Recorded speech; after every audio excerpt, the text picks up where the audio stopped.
1 hour of people tell their chilling ghost encounter. Like and subscribe or I'll haunt you tonight.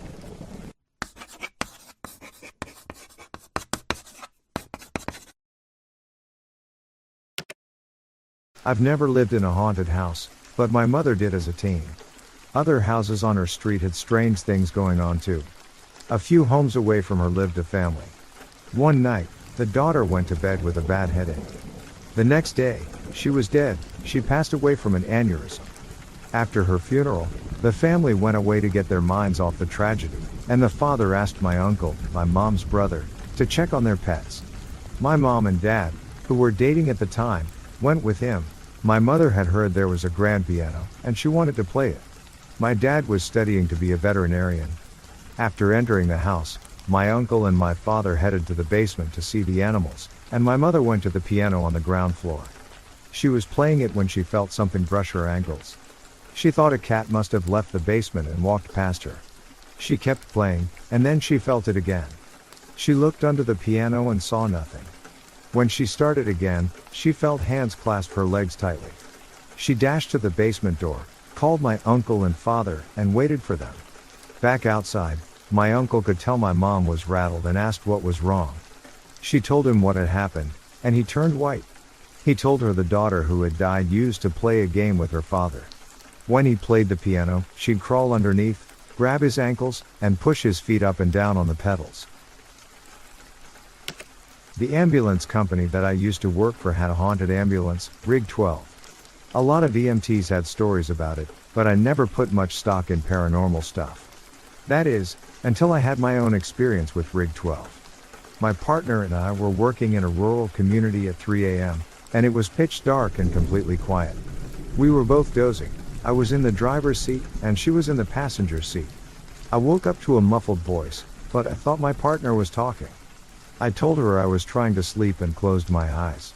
I distinctly heard a male voice say, "Oh my God, am I dying?" Followed by a few seconds of heavy breathing. My partner and I sat up straight and looked back into the patient compartment, where it sounded like the voice had come from. Things were quiet for a couple of seconds, then we heard the click of an oxygen bottle regulator and a hiss, as if it was leaking. I turned on the lights, and we ran out of the rig. I thought a transient might have climbed in while we were asleep, so we opened the rear doors. No one was there. I checked the oxygen bottles, neither was open. We didn't sleep much after that. My neighbor Diane and I had a playful poltergeist for years, and we called it Billy. I'd come home and find something put in a weird place. Milk in a cupboard, toilet paper in the fridge, laundry detergent in the bathtub. Diane once called to ask if Billy had been around, because she couldn't find a gallon of milk. We finally found it outside on her back steps. And sugar, darn sugar. Every morning, my sugar bowl was empty. When I'd had enough, I would point to Diane's home and yell, "Go see Diane." Within 5 minutes, I'd get a call from her. "Thanks a lot," she'd say. He'd gone and pulled shenanigans at her place. This occurred for the entire 2 years we lived there. No one believed us, not even our husbands. My mother thought someone was stealing from us when we were sleeping or out of the house. My sister believed something was going on but didn't know what. I still can't explain any of it. I don't believe in ghosts, but, after all, no matter how a ghost story begins, it always hinges on the notion that, come on, of course, we believe in ghosts. A few years ago, I moved into a one-bedroom apartment in Melbourne, Australia. It was my first time living on my own. The apartment block had been built in the 1930s. I'd been there for a few months when I came home from work one day and went into the bathroom. I saw something strange. A wooden board, which had covered a hole in the ceiling that led to a small attic space, lay fractured in 2 pieces on the ground. I examined the pieces.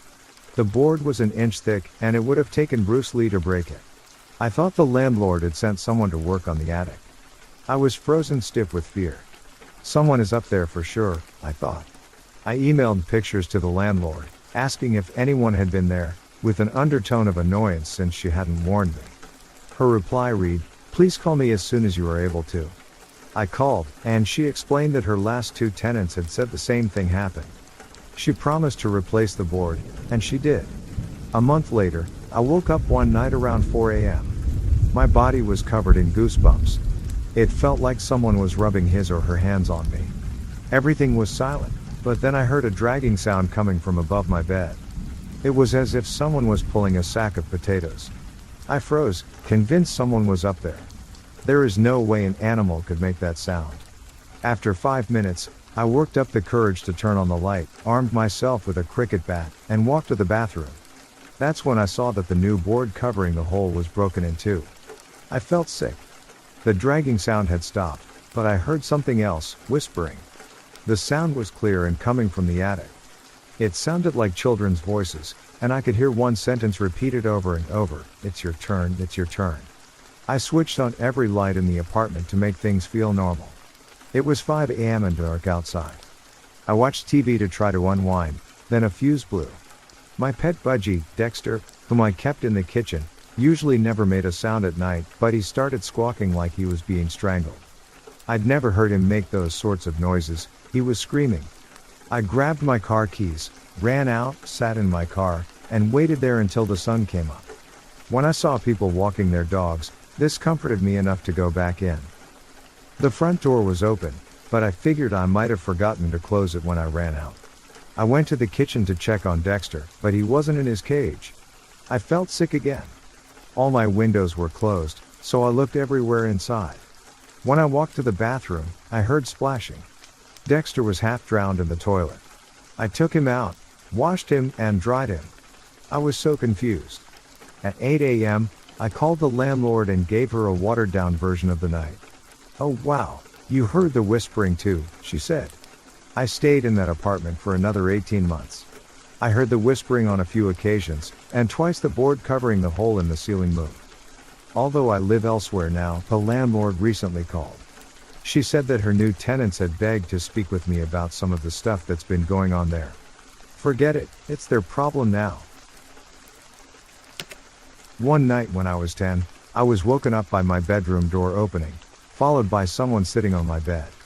I felt my leg grazed and the bed sink under a person's weight. It's just Mom, I thought, and I opened my eyes. It was not my mom. I found an eyeless boy.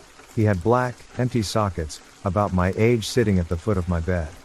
He extended his hand, and in it was a little box. I was startled but reached out. He pulled back. I reached again and said, "Give it." Then I blinked, and when I reopened my eyes, he was gone.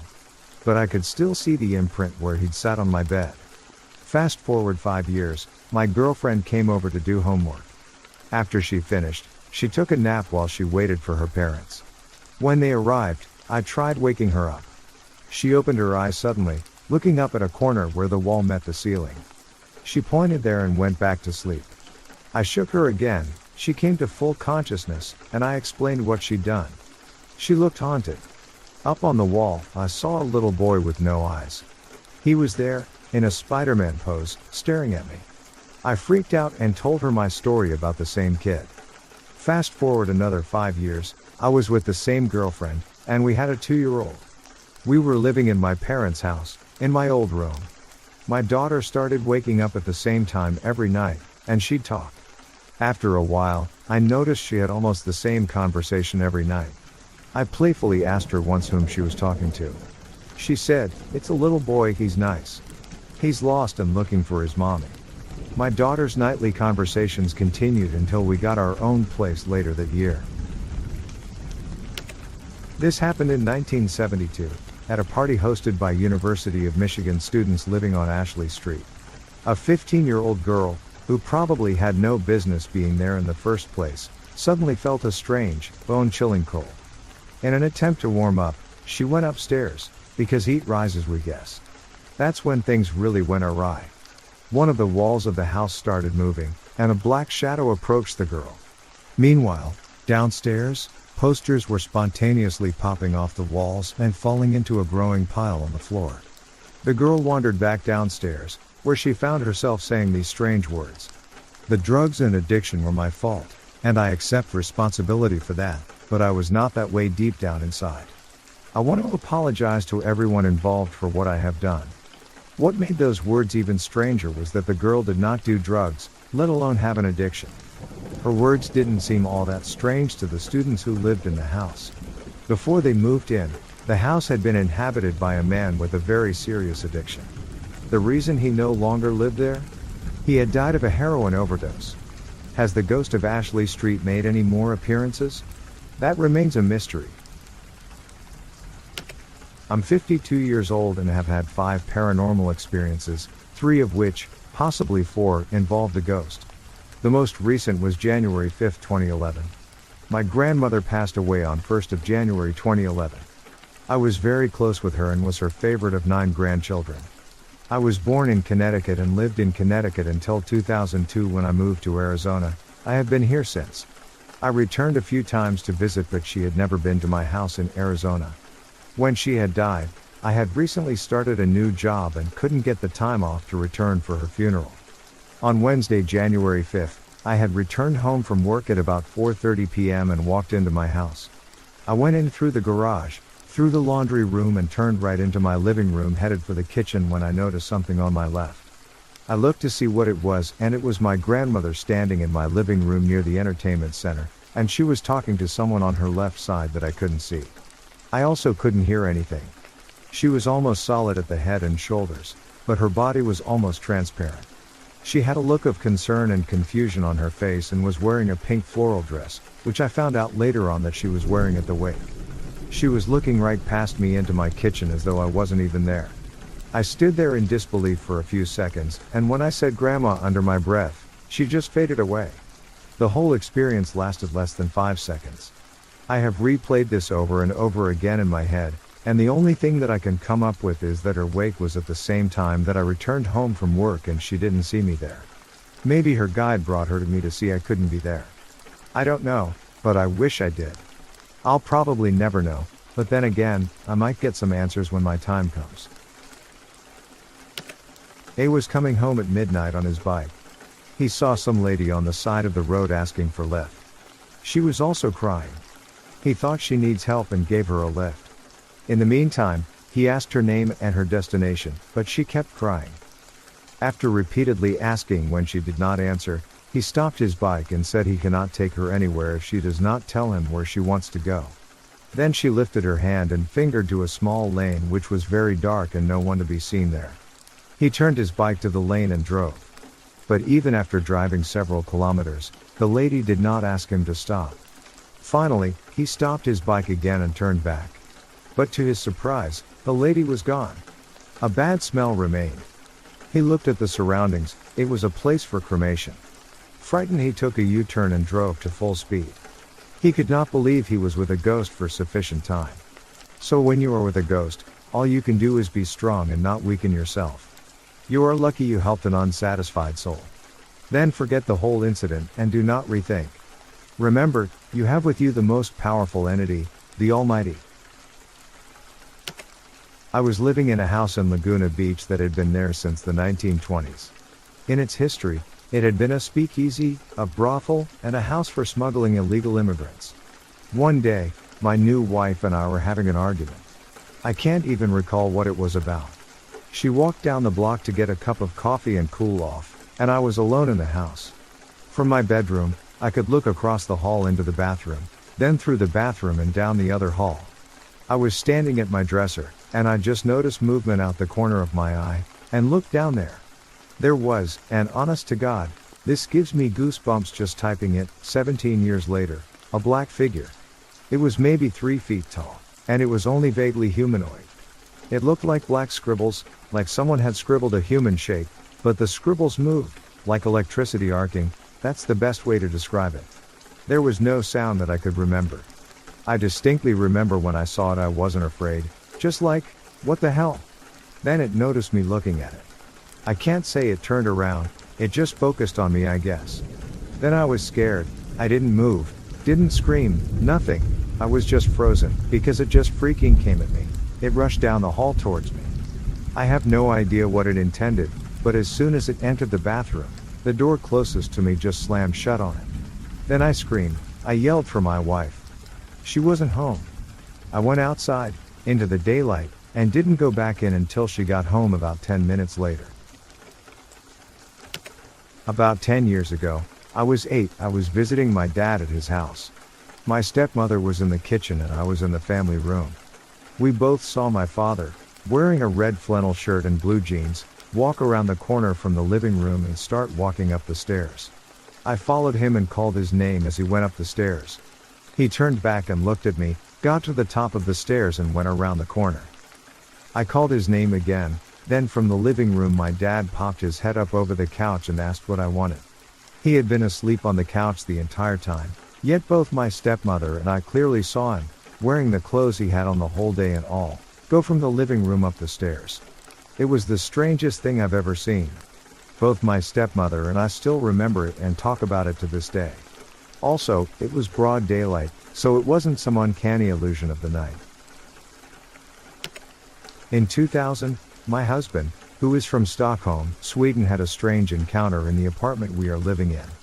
He works late in the night repairing computers, and he went upstairs to the kitchen to get some coffee. He went through the dining room to the kitchen and the light switched off. He believed it to be a mechanical failure, as he's an engineer. He tested the switch and it worked fine, and again went out of the room and the light switched off. This was the beginning of a serious haunting that scared the daylights out of us. Later that night, a bag of oranges which was sitting on the cupboard spilled out and oranges were all over the floor. That was enough to convince him that this was an out of the ordinary experience and he hid under the covers. My dog and cat refused to go into the dining room and kitchen, which was where all the incidents occurred.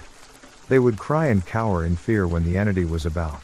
The incident started escalating and a crucifix I had on the wall was laying on the floor, knives would appear on the table, when there wasn't anything there the night before, and noises, which sounded like a child crying, would come from the dining room corner.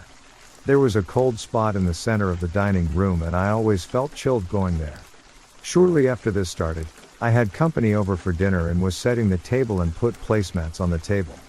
As soon as I moved to another setting, the placemat flew off the table. Then chairs started moving on their own accord. This continued for approximately 6 months and both my husband and myself were living in fear of the unseen. Electrical interferences started happening whereby a light bulb would last approximately 1 week, the television was constantly flickering, static noises came over the radio and things would disappear that I know were in plain view.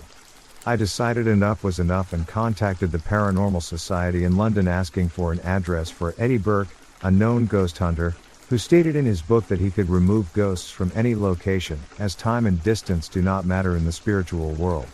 I sent him a floor plan of my home and within 2 weeks of sending it to him, the ghosts were gone. As Eddie is in his 80s, I hope that he has a prodigy to take his place, as this was a very frightening experience to go through. Today the apartment feels warm and safe and I do not sense any beings present. Following is one of the spookiest incident I've ever witnessed, and this is not a story, it's a fact. A very good friend of mine just after his 22nd birthday lost his mom due to some chronic disease. Since being the only kid in the house, he was pampered a lot by his parents and especially his mom. He also crazily loved his mom and his signs of depressions were clearly seen when his mom was hospitalized. After she passed away, there was a sudden change in his behavior, he avoided personal interactions and stammered while talking to us. After a week, he didn't bother meeting us. After around a month's time when we were coming back from a movie, we saw him at his balcony in a weird position. It was looking like he was climbing the grills at his balcony like how Spider-Man climbs the wall, and we were quite surprised looking at him. We did wave at him, but he didn't wave back at us, which confused us even more. The next day too, other friends from our group also saw him in the exact same position. And no price for guessing, he became the point of discussion amongst us. To find out what's happening, we decided to meet him the next day, and he spoke as if everything was okay. But his eyes didn't seem right, the dark circles around his eyes made him look like an owl. We asked his dad about his behavior. His dad at first didn't find anything unusual, maybe because of his work, but we convincing him, he came up with an idea of keeping an eye on him.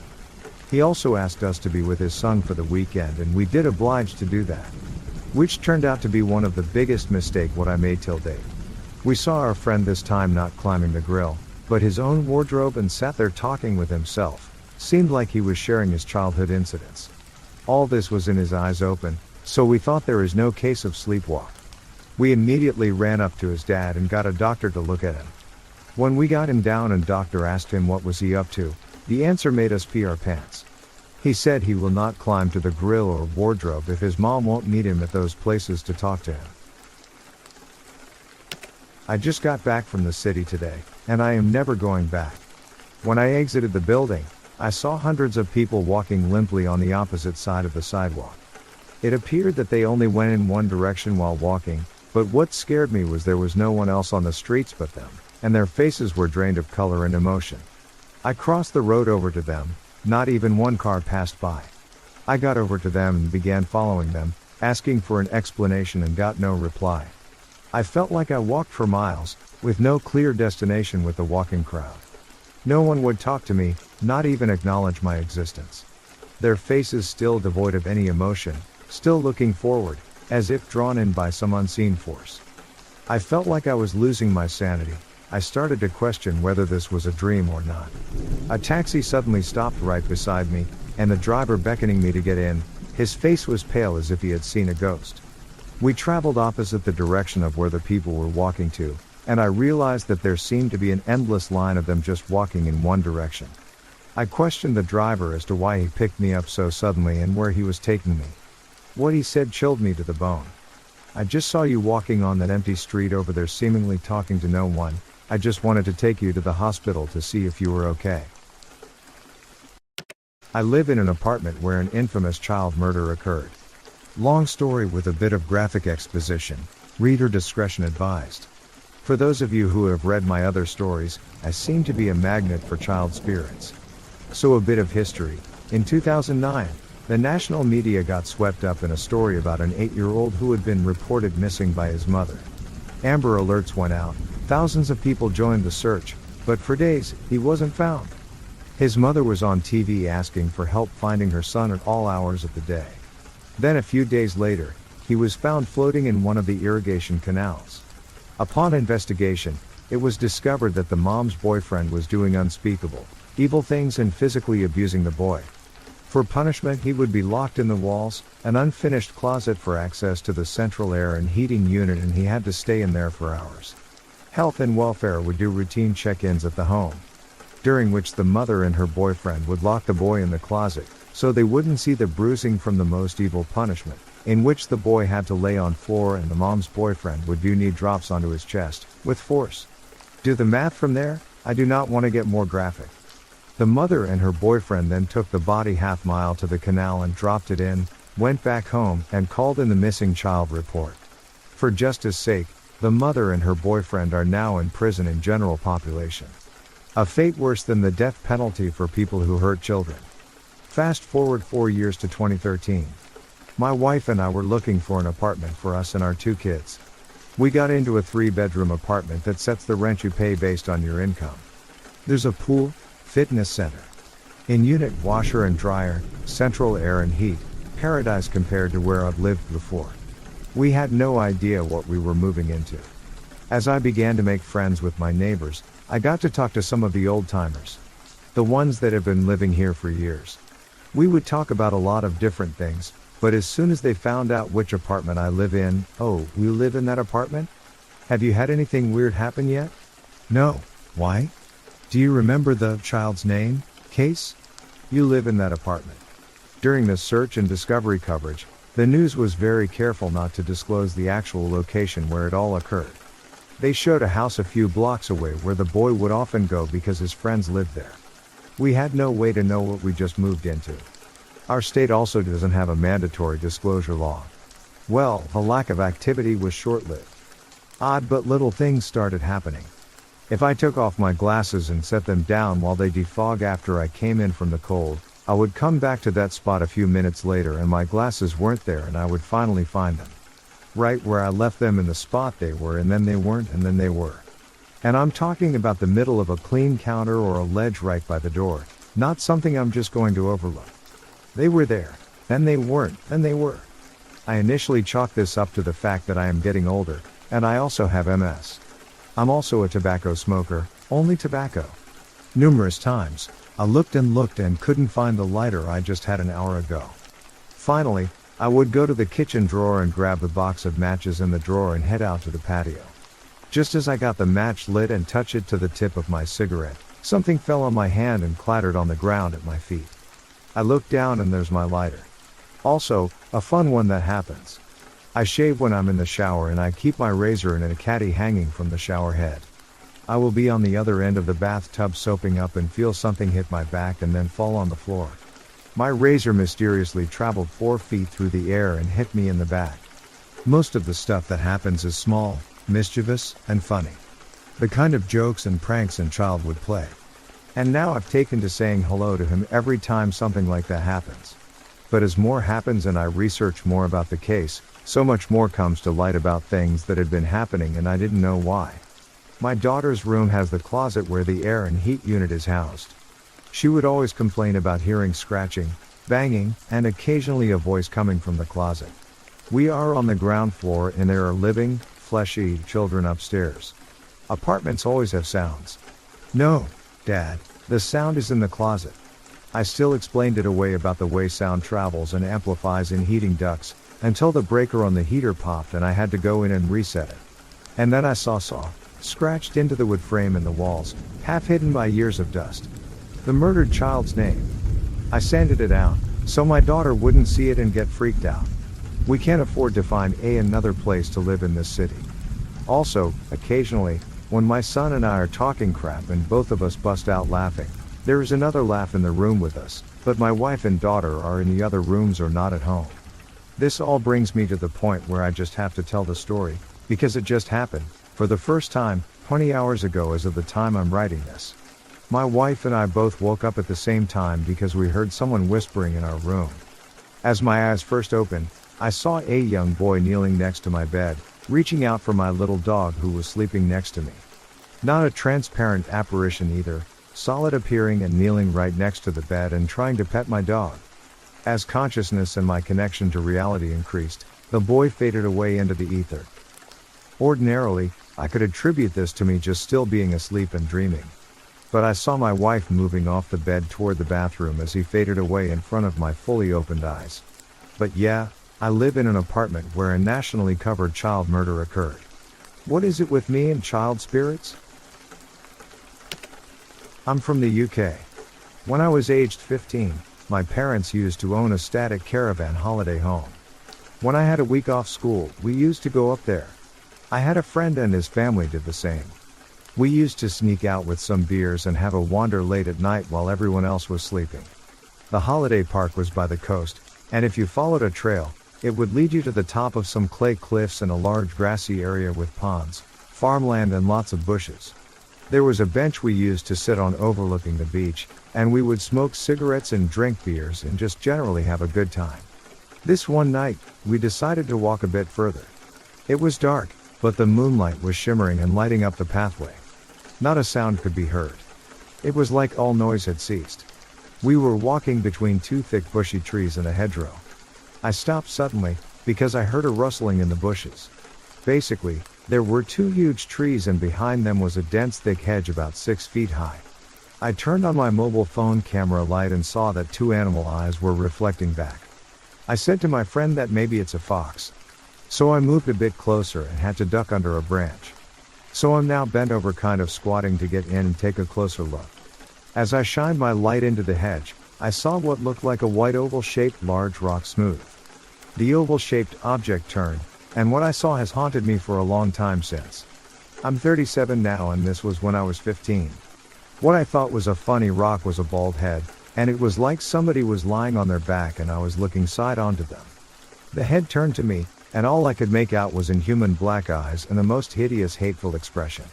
Although it was humanoid, it was not human. I didn't notice body of creature, but just the facial expression. It paralyzed me like a rabbit in headlights. I've never felt fear like it. I went white as a sheet, goosebumps and just completely incapable of moving. My fight or flight response then made me move. I turned and ran bashing my head on a branch. I just shouted, a swear word, then run to my friend. I expect he saw my expression of fear and he just ran like me. When we finally felt safe and were back near Caravan Park, I tried to explain what happened, but it took a while for me to actually want to talk about that face. The whole seeing the face probably only lasted 3 seconds. I am getting goosebumps now just writing this. I do believe that there are some things lurking in the dark that we really do not want to see. I unfortunately saw one and I wasn't even looking for it. I just thought it was a fox. When I was about 8 to 10 years old, I lived in a horrifying apartment complex. So I will tell one of my supernatural or paranormal stories that really freaked me out. So I had just gotten to bed, and had made my sure curtains was closed all the way, because I was terrified of being able to look out of my windows while laying down. I always had a hard time of going to sleep.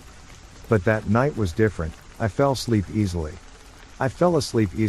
But I woke up in the middle of the night, I think, because I couldn't check the time because how scared I was. When I woke I kinda squirmed around, then I finally opened my eyes. I noticed it was really dark. Soon enough, my eyes adjusted to the dark, and that's when I noticed something. By my closet was someone sitting down and staring at me. But, it wasn't a stranger, I know this person. It was my mom, but at the same time, it wasn't my mom, because for one my mother wouldn't be in my room staring at me while I was sleeping and sitting on my bedroom floor. Also, it looked like my mom, but its eyes were off.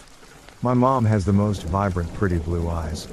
It had eyes that were darker, not too dark, but you could tell the difference, and it was looking at me like someone would if they're spaced out. It also has the most emotionless expression my mom would never wear on her face. It scared the crap out of me. I kinda shifted over, looked towards my window where it wasn't and so it couldn't see my face. I noticed my curtains were opened a bit, where I could see outside. Which also scared me, so I closed my eyes trying to go back to sleep. Surprisingly, I fell asleep almost in an instant. When I woke up, no one was there. I didn't tell anyone about it, till weeks later, and I told my mom during laundry when I noticed a shirt. It's the shirt that the thing was wearing. My mom kinda freaked out and told me to tell her stuff sooner. When I was 5 years old, my family and I moved from Washington County, Wisconsin to the Fox Valley area, Central State. My father was working for a food service at the time, and the company had transferred him to a new area. 5-year-old me was very excited for the move. My family moved quite often. Before the age of 5, my family had moved 4 different times, so I was quite used to the moves. We didn't move to one of the bigger cities in the valley, we lived in a really small town near Oshkosh. My parents had bought the house without actually ever looking at it first. They just went off of a gut feeling, which they have learned to never do again. The house was in suburbia. It had a large garage or workshop that was once believed to be the barn. The house had had several reconstructions, but was believed to still be held on the foundation of the original 1780s farmhouse it once was. All in all, the house was very, very old. I remember the day we moved in. Things were blurry, but I remember my mother stepping into the house for the first time. My mother is not an emotional person. In the 17 years of my life, I've only ever seen my mother cry twice. 5-year-old me looked at my mother and realized something. She looked terrified. Little did I know back then, my mother was clairvoyant and could tell something was wrong as soon as we moved in. She had a right to be scared. I don't remember when the nightmares started, but I think it was right after we moved in. It's been so long, and I still have night terrors. The nightmares were always similar. I was laying in my bed. I slept on the upper floor, which was one long hallway that led to my parents' room. On the left side of the hall was my father's study and the bathroom. On the right side was my bedroom, which eventually became the guest room, and my playroom, which eventually became my bedroom. Anyway, I would be laying in my bed, I would look to my left and see the closet. There was always someone or something in the closet. Sometimes it was a shadow person. Usually, the shadow people were naked, but sometimes they would be wearing hats or coats. Sometimes it was a pale translucent older man with a long white beard and a robe. Other times, it was the tall man. He looked like Slender Man, but he had small sunken eyes, a gaping mouth, a peach skin tone, and was stark naked. Every once in a while I would see a woman with a 50s-like style. She was white and wearing a pink dress. She was barefoot, I think, and had a blonde bob. She had no face. Whatever was in the closet the night would open the closet, walk towards me, stand right next to me, and then screamed. I would always wake up screaming. To this day, I have night terrors and I'm very scared of the dark. Many of these things would exist outside of my dreams, save for the faceless women. I saw the tall man a few years later, but that's a story for a different time. I would see the older man a lot around the house. Outside of my dreams, he would appear as blurs in the corner of my eye. I only ever saw him head on outside of my dreams 3 more times. When I was around 6, I was playing in my parents' room. The view from my parents' room offered a straight shot down the hallway. It was broad daylight. I remember that my dad was the only one home. He was downstairs. I was playing with my Barbies. I heard a man call my name. I looked up thinking it was my dad. I was met with the man. We looked each other dead in the eyes. He nodded, turned around, and disappeared down the stairs. I wasn't scared by the man. He didn't want to hurt me, he just wanted me to acknowledge him. The second time I saw him when I was awake was around when I was 7-ish. At this time, I had changed bedrooms. It was daytime again. My mother had laid me down for a nap, and me, being the stubborn 7-year-old I was, refused to sleep. I was sitting on my bed, legs crossed, playing with my stuffed animals. I hear a man call me from outside my door. I look up, thinking it was my dad and I have just been caught, but when I look up I see the man again. He shakes his head in a no gesture. He then turns, and walks towards my parents' room. Again, I wasn't scared. The final time I saw him was right before we moved. The way that the kitchen was set up is that the kitchen table sits so your back would be turned to the reflective French doors that separate the kitchen from the living room. These doors always remained closed as to keep our 3 cats out of the main living area because my dad was allergic to them. My mother was cleaning in the living room, talking to me through the closed doors. I was eating breakfast at the table. I turned to look at my mother. In the reflection of the glass on the doors, I saw the pale man. He was standing on the other side of the table. He did not look too happy. For once, I was a little fearful of the man. My father also had an encounter with pale man. He was working in the basement, looking for a box of Christmas decorations. Shortly before this, all 3 of our cats had passed away. My father heard a voice call to him in our basement, telling him to turn around. My father did as asked only to see a blur run by him. My father, afraid, turned to leave the basement only for another blur to pass him and the voice to yell at him to just go. Overall, I don't think the man was evil or bad. He just had grown attached to us, specifically me, and didn't want us to leave. The shadow man or people on the other hand, wanted to cause harm. I saw the shadow people a lot, but would sit on my when I tried to sleep. They would open and close the drawers in my bedroom, steal things off of my father's desk, unplug our TV or computers, and other nuisances. There were times that they acted out though. Around the time that I was 6, my family came home from church on Sunday morning. Me being hungry, asked my mother for lunch. My mother obliged and opened the cabinets in the kitchen to grab a plate for me meal. As my mother opened the cabinet, all of the plates in the cabinet came tumbling out of the cabinet, breaking on the floor. My mother stood in shock. My dad came in to see what was going on. My mother looked furious. My father pulled me aside and asked me if I had done this. My mother interrupted him saying that I was innocent. My mother knew who or what broke the plates. Another time, we were sitting at the dinner table. I believe this occurred around the time that my family moved into the house. My family was praying before eating, and suddenly I felt a crisp, burning pain run along my back. I scream and start crying. In a hurry, my mother turns to me. I tell my mother that something is wrong with my back. She pulls my shirt up only so see a long red scratch that is lightly bleeding. I wasn't the only one to see them. My mother has seen them but refuses to tell me what exactly she saw. My grandmother had also seen them. Grandma is a strict Russian Orthodox woman and did not believe in spirits until she came to visit us. At the time she came to visit, my original bedroom was now the guest room. My grandma had relayed a tale to my mother after the first night she slept over. She had fallen asleep to be awoken by a voice calling her name. Opening her eyes, she saw a tall shadow person standing at the foot of her bed. My grandma, panicking, asked the thing what it wanted. After staring at my grandma for a minute, it ran out of the bedroom, into the hall, and disappeared. The final encounter I had had with a shadow man or people was the night before we moved. I was not sleeping when I should have been, reading a book under my covers. I began to hear footsteps creak outside my door, thinking it was my dad coming to check if I was sleeping. I quickly pretended to be asleep. I used to sleep with my back turned to the wall, stuffed animals behind me covered by a blanket to protect them. With my eyes closed, I felt someone enter my room, move one of the blankets, pick up one of the stuffed animals, throw it on the ground, and then leave.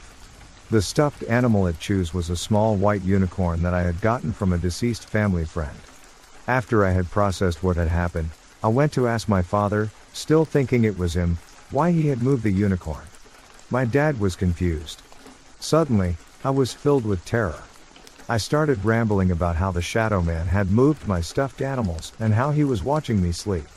My mother quickly came to comfort me. After I told her what had happened, she took me by the hand, led me to the guest room, announced that the man could have the unicorn, and motioned for me to put it on the bed. I did as told and then left. The next morning, my father and I had went to empty the guest room. When we opened the door, we found that the unicorn was no longer on the bed but was now in the partially closed closet. My mother had told me the truth about the house many years later. The house had previously been witness to a murder-suicide. In the late 1980s, a cop and his wife lived in the house and the cop's best friend lived across the street. The cop's marriage began to fall apart, eventually finding that his wife was having an affair. After doing some snooping, he found that his wife was having an affair with his best friend. In a rage, the cop went across the street, shot and killed his best friend, and then killed himself. The house's original owners, 18th century farmers, had passed away in the house as well. Before moving, my mother consulted a medium. The medium had told my mother several things. The spirits of the cop and his friend occupied the house, as well as the spirit of the farmer and several negative entities. I believe that the farmer was the pale man. We found out that the farmer was very nice and had grown attached to me, since he did not have any daughters of his own. He lived in the basement and we believed that he confronted my father because he was jealous of him. I believe that the shadow person or one of the shadow people or the peach man was the cop. The cop did not like us and did not like my mother specifically. I'm still not sure on his true identity. I still don't know who the faceless woman is or was. In the early 1990s when I was 3 to 4 years old, our washing machine at home broke. So my mom had to do laundry at the laundromat for a few weeks. I vaguely remember going a few times, but one time stands out to me more than the rest. The laundromat had a couple of arcade machines by the entrance. I would sometimes wander over and watch the demo on the screens, or watch people play if someone was there. My mom would generally be with me since I was so young, but on this particular trip I wandered away from her while she was loading up the clothes. There were 2 machines, but the only one I remember was Pac-Man. I was standing there, watching the demo, when a man came up to me. I thought it was weird that he was all black, like a shadow or silhouette. He had a very long coat, like a duster or trench coat, and he was wearing a Western-style hat to match. He seemed very tall, but again, I was very young. And he had no discernible face, no eyes, nothing. He was as black and featureless as the void. He produced a quarter, and started turning it back and forth, making it catch the light and shine. I looked at him and watched, and I remembered thinking that I would need 2 of those to play. Before I could do anything, my mom realized I was gone and called my name. As soon as she did, the man snapped his head to look in her direction, then dropped the quarter into the machine, and left quickly. I've remembered this all of my life. Many have said it was a dream, but I know otherwise. Why did he drop the coin in? Where did he come from? Why was he featureless? It wasn't until I found out on the internet that other people, usually as young children, have seen this exact man. It still gives me chills to this day, and it isn't a story that I share often since no one really believes me. Many years ago, in Philadelphia, there was a pretty but old-fashioned house that stood in Stuyvesant Square. The house had been empty for a long time, but in the winter of 1883, a man decided to purchase it and moved into it with his wife and their 6-year-old daughter. The couple set about renovating the house and there was a lot of work to do. While they were busy working, they allowed their little girl to go up to the attic and play.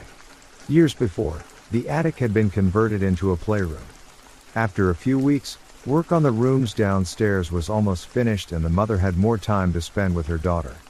However, the little girl kept stealing back up to the attic alone to play. Finally, the mother asked her why she liked to go up there so much. The child replied that she liked to play with the funny little boy in the attic. "What little boy?" asked the mother. "The little boy with the brass buttons," the child replied. The mother brought her daughter up to the attic, but it was completely empty. "He went in there," the little girl insisted, pointing to the boarded up fireplace. The exasperated mother was concerned that her daughter was telling lies and threatened to punish her for it. When the father came home, he gave his daughter a stern talking to and warned her about making up stories that weren't true. However, the little girl kept insisting so strongly that she saw the funny little boy with the brass buttons, that the parents began to believe her. The father was curious and decided to investigate the history of the house. He found out that it had previously been owned by an Englishman named Cowdery who had had 3 children, 2 boys and a girl. The youngest boy was born mentally handicapped and, although the neighbors said he was a sweet and innocent child, his father was ashamed of him and never allowed him to be seen outdoors. One day, the poor little boy's cap was found floating in the East River. The police assumed that the mentally handicapped child had accidentally fallen in and drowned. However, his body was never recovered. Shortly after the little boy's disappearance, Mr. Cowdery put the house up for sale and moved west with his wife and surviving children. Nobody knew exactly where the family had gone. When the little girl's father heard this story, he was suspicious and decided to search the attic thoroughly. He brought his little daughter upstairs and asked her to show him where the little boy came from. Again, she pointed to the boarded up fireplace. Her father tore off the boards and demolished part of the wall beside the chimney. After removing the bricks and cement, he was horrified to find the skeletal remains of a little boy. He was wearing a dark blue jacket with 4 rows of brass buttons down the front. Further examination revealed that the back of the child's skull had been crushed by a violent blow. The little boy had been murdered by his own father. The family ended up moving out of the house. The poor little boy's bones were given a decent burial and the affair was kept quiet. I was about 14 and had a friend spending the night. It was late, I want to say around 11 p.m. or so. We were joking around and we both noticed a circle of light on the wall above my bedroom door, brighter than the little desk lamp I had turned on. Now neither of us was freaked out or thinking anything weird was going on, mostly just curious. The window was opposite the door, so we thought that was where the light was coming from. We closed the blinds and when the light did not go away, we closed the curtains as well. The light was still there. We thought that it may still be coming from the window somehow and put our hands up and moved them around to see if we could find where it was coming from, maybe a hole or something. We found nothing. We turned off the desk light thinking it was reflecting off of something. Nope, still there. It is now pitch black in the room except for this little circle of light on the wall above my door. Still not scared, I climb up on the edge of my bed and put my hand up in front of the light to see if I can trace where it is coming from. No light on my hand anywhere I put it. I put my hand so close that it is almost touching the circle of light. No light on my hand at all. My friend says, "What the heck?" And I can tell we are both very confused. Just when I turn back to where the light is behind my hand, it moves, then it just goes away. My friend and I nope the heck out of my room and sleep in the living room. Still the most unexplainable thing that has happened to me to this day. Okay, so this wasn't me, it was my mom. Recently my great-grandmother died. She was extremely close with my mom. So anyway, my mom was on the couch and she was thinking about my great-grandmother, when suddenly a small musical wind-up ornament started to slowly spin and play music. It was an ornament that my great-grandmother had given my mom when she was little. My siblings swear that they hadn't touched it. It is high up in a cabinet. This happened to my friends and I when we were about 10. I was at a friend's house, which was right up the street from my house, and another friend was there. For story's sake, the friend whose house I was at will be friend 1, the other will be friend 2. We were playing with these walkie-talkies that friend 1 had just gotten. This night was in the midst of a week where friend 1 was talking about the weird doings of his cats, meowing at nothing, running out of rooms for no reason, etc. Also, our moms were hanging out down the street at my house. It was about 9 p.m. and we were joking about how friend 1's house was probably haunted. As a joke, friend 1 took the walkie-talkies, one in each hand, stuck his arms out to his sides and said, "If there are any ghosts in this house, give us a sign." Then after a few seconds of no sound but slight giggling from friend 2 and I, friend 1 chucked one walkie-talkie across the room to scare us, but instead we found it hilarious. While we were laughing, friend one had set the walkie-talkie he didn't throw on a coffee table in front of him. As the laughter died down, the walkie-talkie on the table just made this weird, howling sound that I have never heard before, never heard since, and haven't been able to accurately describe since. The noise lasted about 5 seconds, and we were just frozen staring at the walkie-talkie. We then exchanged looks and ran out of the house whilst screaming. We went down to my house and told our moms and basically just were scared the entire night. When I was little, I used to live in an old apartment building in Mankato, Minnesota. While I was there, I had quite a few unexplainable events happen to my mom and me. I lived with my dad, but he was a pilot, so he was gone a lot of the time. My dad used to leave early in the morning and he would be gone for a day or two doing pilot stuff. Anyway, my dad would come home late at night and I would get up to go say hi to him and freak out with excitement like most kids would when their parents got home. My bed was arranged in my room, so that I could see my parents' room across the hallway when I was laying in it. One night around midnight, I remember staring at my parents' bedroom across the hall, when I saw a dark black figure enter the room. I figured it was my dad, so I jumped out of bed to go and greet him, but when I entered the room, the only person in the room was my mom, and she was fast asleep in her bed alone. I also remember seeing a man from time to time in our apartment. He never really did anything, he would just kind of stand there or sit somewhere. I only saw him at most 5 seconds at a time, in mirrors or at the end of hallways. At the time, I never really thought much of him because of how young I was. I think the only time he scared me was one day when my mom had went down to the laundry room and I was left in the apartment alone. I was watching TV in her room when all of a sudden I heard a voice in the living room. I went out to see what it was and I saw the man sitting in a chair. I ran back to my mom's room and slammed the door shut and waited until my mom got home. There were a bunch of other weird things that would happen from time to time too, such as shadows and voices being seen and heard, but these are just the main events that I remember. I have had sleep paralysis occur to me before, which is freaky enough. But this wasn't sleep paralysis. I was staying at the Hotel Utica for a job for a few weeks.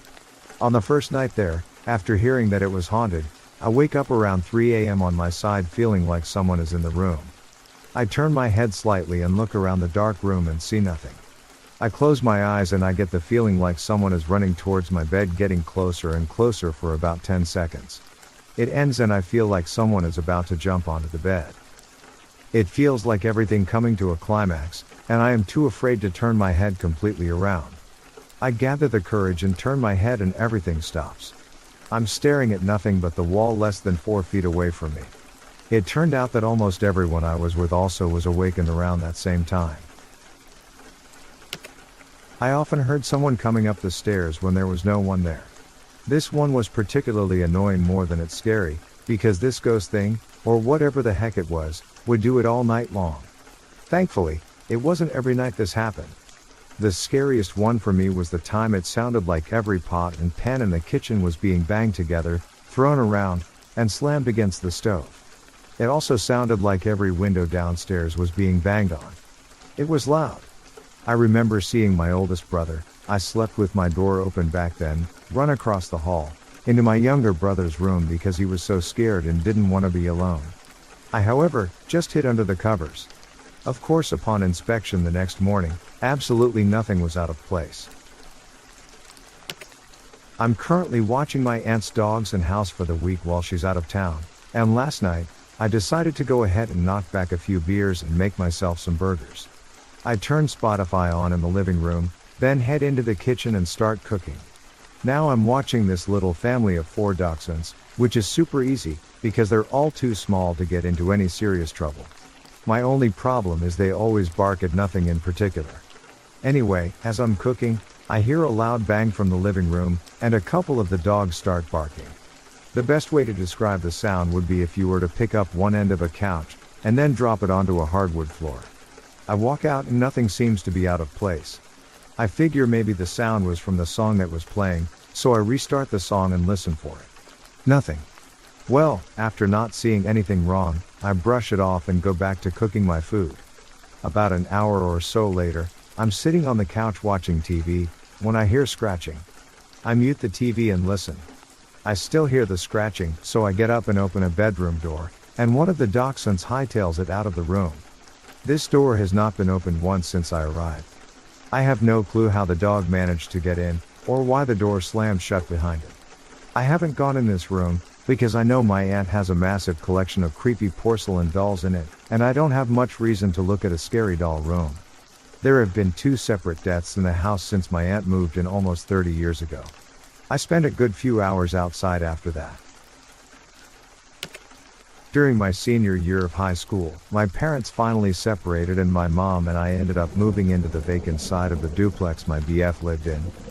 He had told me plenty of stories before about how the place was haunted, but I was skeptical and never really believed him. My mom had taken up a second job to make ends meet, and for that second job, she wouldn't get home until around 10 p.m. on Thursday nights.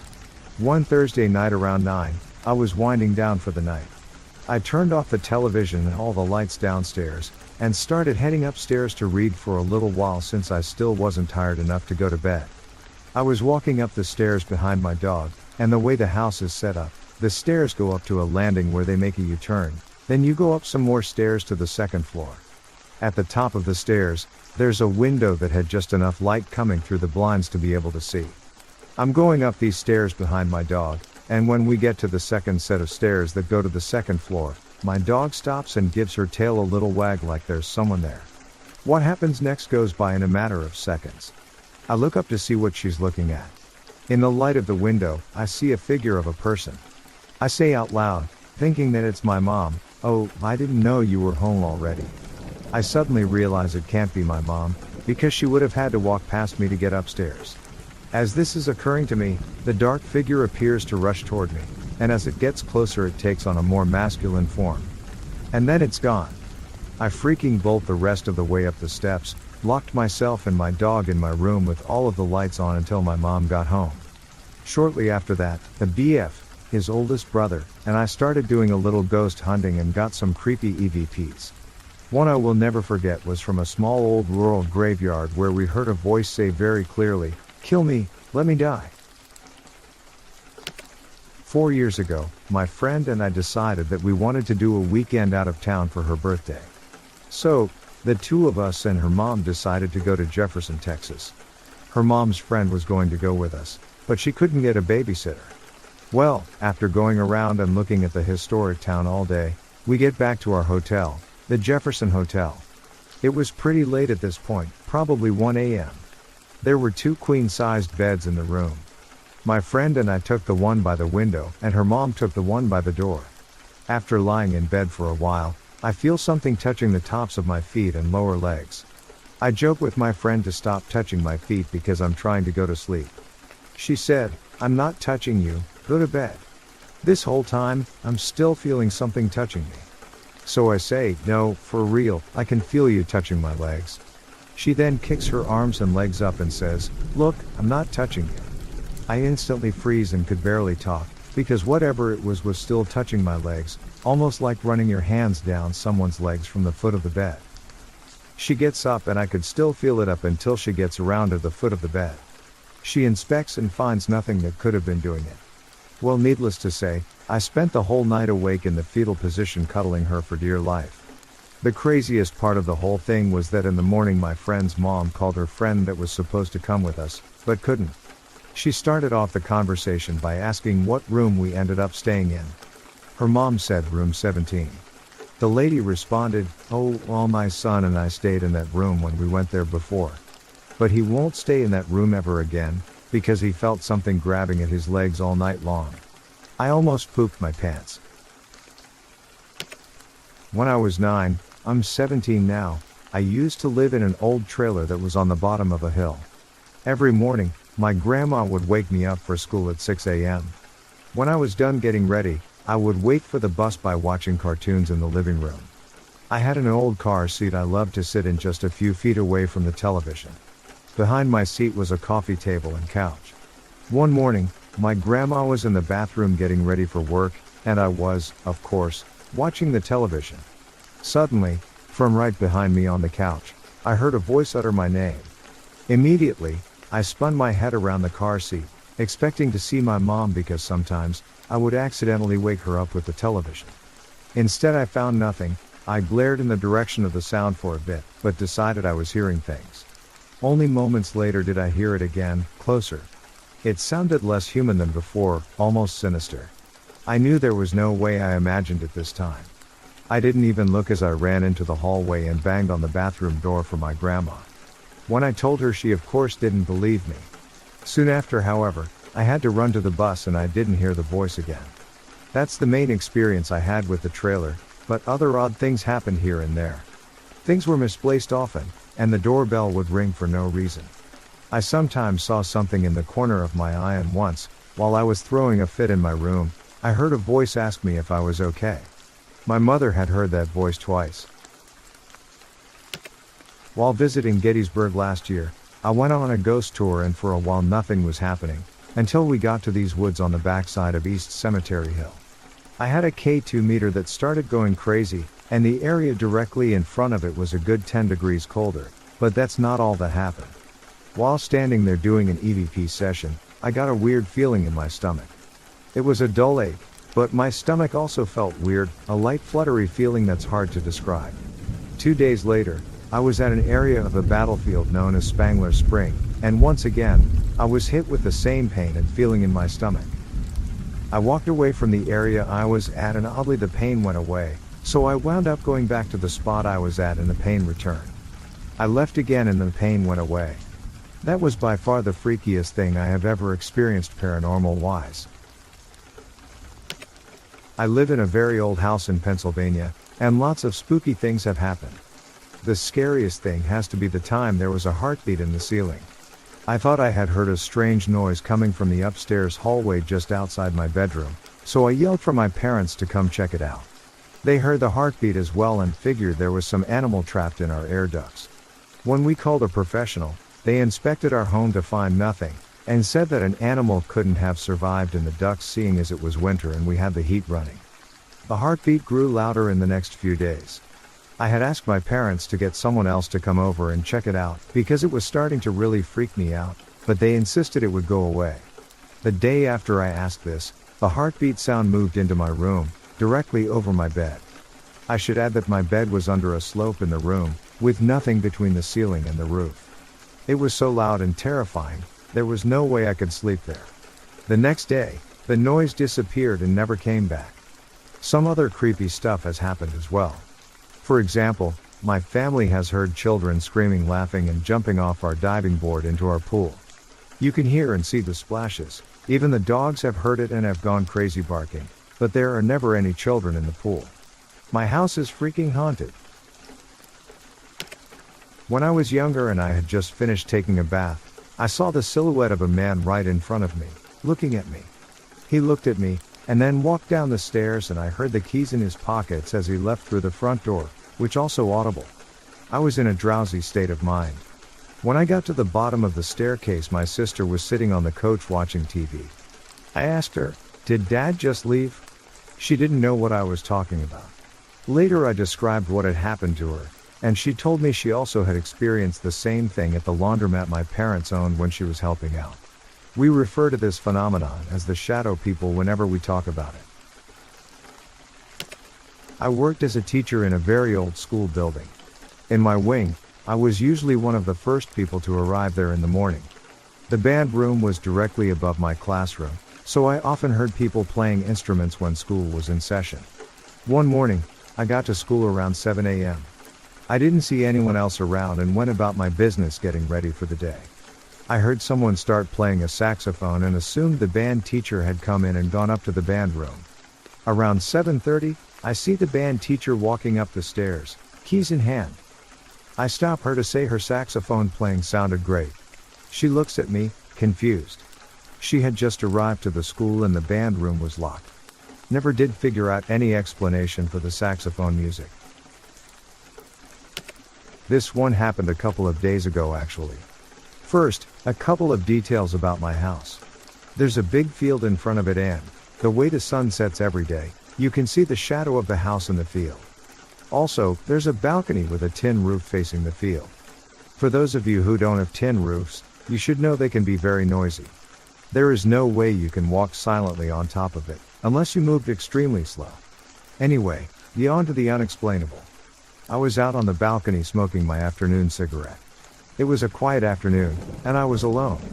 The sun was slowly setting behind the house, casting the shadow upon the field. As I finished the last drag and threw the cigarette out, I saw the shadow of a man on top of the roof. The figure was clear, there was no mistaking it. It was a man standing over me. I froze in fear. How did he get up there without me hearing him? Maybe he had been up there for hours, crouching or laying down, and had just stood up. I had to go get my phone, call the police or something. Luckily, there was no way he could see me. I thought if I walked quietly, he probably wouldn't even know I was there. I started walking toward the door, and the shadow moved. When I stopped, he stopped. Directly on top of me. I moved again, and again it moved. It made no noise whatsoever. And again, when I stopped, it stopped. Directly on top of me. There was absolutely no way he could have seen me. I ran for it. Locked the door to the balcony, got my phone, and locked myself in my room. Didn't go outside until the police arrived. They scouted the area but found no traces of anyone. I only have one ladder that can reach the rooftop, and it was not moved from where I usually keep it. The ladder is made of metal, and also makes a lot of noise when moved. I had heard no noise before or after the incident. Maybe the person brought his own ladder, and took it with him. Maybe the ladder was made of wood, or was well oiled, so it made no noise. Maybe he knew how to be extremely super sneaky, and figured out a way to reach the rooftop without being heard. It still doesn't explain how he knew where I was standing, or when and where I moved. This happened 3 days ago. I haven't been sleeping well. My parents' house is haunted. Prior to us owning it, it had been used as a rental house, so who knows who lived there before us. That said, it's a large 5,000 square foot house, with 3 bedrooms on the main floor, and 2 rooms in the basement. My bedroom was located beneath the guest bedroom we refer to as the orange room, for its terracotta colored walls. There is something very unnerving about that room. If you go in there, you feel as if you're being watched. Even the animals won't go in there. Secondly, we have a long hallway leading to that room, with my parents' bedroom across from it. On occasion, we'll all be in the basement, watching a movie or something, only to hear footsteps going up and down the hallway. And it's not the house settling either. Actual heavy footsteps, which end once reaching the end of that hall. To add to the creepiness factor is when my parents shut their bedroom door at night, even locking it, they wake up to their door wide open. They chalked it up to the cat opening it by wedging his paws under the door, and left it at that. While my parents were puppy sitting my dog, they decided to put her in the guest bedroom, the orange room, for the night. Sometime around 3 a.m., the dog escaped from the room in a panic. We don't know how, as the door opens into the room, so how did she get the door open? And hopped up into bed with my parents. Their door had opened during the night, shaking uncontrollably. She never shakes. But something scared the living out of her, and at that point, both of my parents decided they were too creeped out to go back to sleep. Prior to that night, we had noticed that she would stare blankly down the hallway, occasionally growling, refusing to go down there alone. We just assumed she was afraid of the shadows. Another odd occurrence, which may be caused by sleep paralysis, is my dad's complaint of somebody touching his feet every night.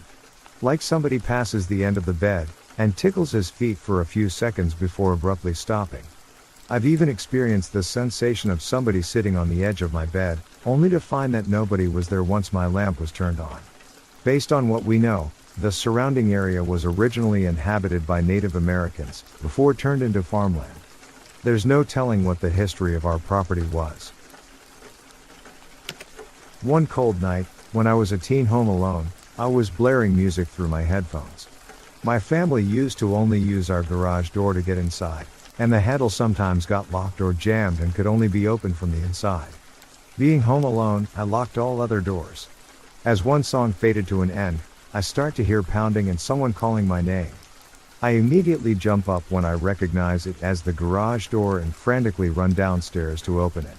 I was worried my dad had been locked outside yelling my name for a while, since the music drowned him out, and that he was going to be pissed based on the ferocity of the bangs and calling. I got to the door as fast as I could and swung it open only to have the motion sensor turn the light on to reveal it to be very empty. The only sound was the wind outside. I just stared into it wondering what I thought I heard. I got a chill and immediately slammed the door shut. I was looking over my shoulder the rest of the night. 3 a.m., and I'm sleeping in bed. I hear, via baby monitor, the baby beginning to stir and fuss. Then I hear, via baby monitor, a woman's voice humming and whispering, shh, shh. I confirm that the only other person in the house, my wife, is sleeping right next to me. I panic, run into the baby's room with violent intentions, and the baby is alone. Baby falls back asleep, but I do not.